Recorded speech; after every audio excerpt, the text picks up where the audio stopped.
বন্ধুরা আমি এখন খাচ্ছি লাল শাক ভাজা আর চিকেন, দেখতেই পাচ্ছ।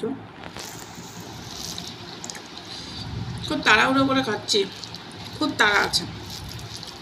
আজকে হলো শুক্রবার, জানি না ভিডিওটা কবে আপলোড করব।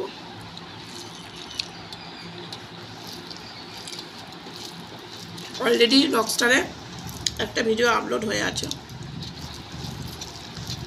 লাল শাকে না, আগে ছোটবেলায় ভাতটা লাল না হলে মন খারাপ করতো। আগের শাকগুলো না খুব লাল হতো, জানো তো বন্ধুরা, এটা সত্যি কথা। আর এখনকার শাকগুলো সেইভাবে লাল হয় না।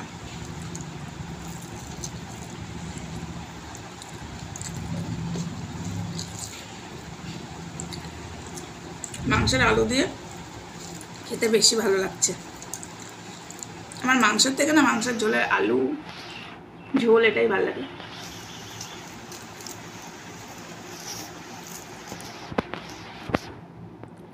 চলো বন্ধুরা, আমি খাওয়া দাওয়াটা কমপ্লিট করি।